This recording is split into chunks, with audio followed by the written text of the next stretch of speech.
Bonjour les amis, je me trouve actuellement dans un village abandonné en Italie. Donc il a été abandonné depuis la fin des années 1800 à peu près, suite à un tremblement de terre. Je vous propose qu'on le visite ensemble. Alors pour ce faire, j'emprunte des chemins un petit peu excentrés. Parce que vous allez voir, il y a beaucoup de monde, hein. Je me suis un petit peu isolé pour vous parler. Un violent tremblement de terre en 1887 a détruit une grande partie de la localité de Bussana Vecchia en Ligurie, à quelques kilomètres de la frontière française. Les habitants à l'époque ont donc décidé d'abandonner leur maison, de tout laisser derrière eux et de recommencer leur vie ailleurs.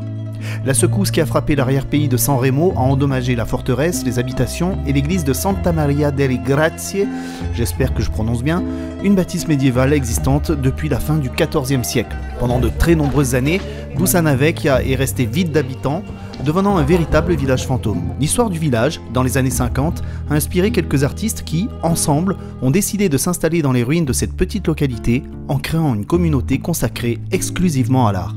Ainsi, de Bussana Vecchia naît le village des artistes, avec ses propres règles pour réglementer la vie et la rénovation des locaux. En peu de temps, les lieux reprennent vie, s'enrichissant de galeries, expositions, ateliers, boutiques et petites auberges. Une nouvelle communauté se fonde ainsi sur la créativité, afin de lutter encore aujourd'hui contre la bureaucratie pour maintenir vivant le rêve de cet ancien village. Se promener dans Bussana Vecchia est une véritable expérience pour ceux qui ont l'esprit artistique et ceux qui recherchent des destinations toujours nouvelles, fascinantes, mais peu connues. Lorsque le temps le permet, la vue sur mer est spectaculaire depuis les balcons du village. Cette localité est certainement parmi les plus appréciées des voyageurs en quête de lieux abandonnés. Même si le périmètre est cadenassé et grillagé, il vaut la peine de se rendre à l'église de Sant'Egidio pour admirer ses vestiges. Parmi les marbres, vieilles pierres, stucs anciens et décorations qui ont survécu au temps et aux intempéries, on peut y admirer ce qui reste de ce lieu de culte. Minou. On bat les couilles, frère. Et alors le chat? Oh, il va se barrer. Tu vas pas te barrer? Allez, fais coucou à la caméra. Oh, même pas capable de dire bonjour aux abonnés. Allez, dis bonjour aux abonnés. On bat les couilles, frère. Bon, là, je suis arrivé dans un endroit que je n'arrive pas trop à définir. C'est un mélange d'exposition d'objets complètement loufoques et de lieux de vie. Alors, toutes les pièces sont ouvertes, on peut y observer des tables, des chaises. Mais ce qui est très étonnant, ce sont en effet ces objets qui sont disposés comme une mise en scène, dans un gros bazar. Je ne savais pas si certains de ces objets se vendaient, ou pas d'ailleurs, ou si c'était juste une exposition, et que le but n'était que purement artistique, au final.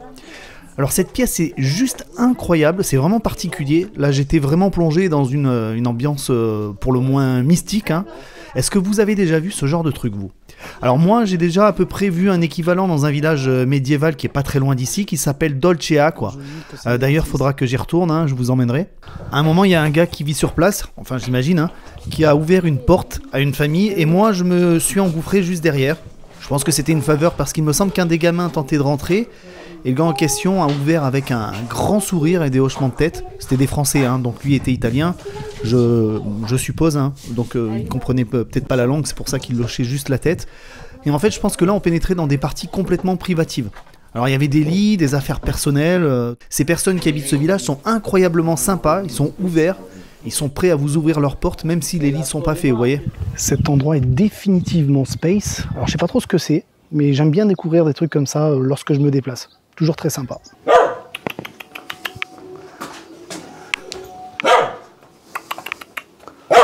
Qu'est-ce qui t'arrive?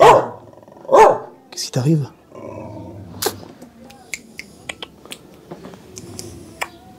On bat les couilles, frère. Et là on a ce qui reste d'une église. Il ne reste pas grand chose. Et c'est tout de même impressionnant de voir ça. On a des graffitis là-bas. Qui sont gravés. Là je vois 1930, 1935. Est-ce qu'ils sont réels, authentiques? Je sais pas. C'est des artistes, hein. Regardez ça. Fuck the system. Hein, donc vous voyez, unfuck the system. Bon. Vous voyez un peu l'ambiance des lieux. Regardez, on a un piano ici, sur le côté, posé comme ça, négligemment. Est-ce qu'on a des touches qui fonctionnent? Ah, peut-être celle-là, un petit peu, je sais pas. Voilà les amis, c'est la fin de la vidéo. J'espère que j'ai pas été trop long. Moi, je vous donne rendez-vous à très bientôt. Ciao, ciao. On bat les couilles, frère.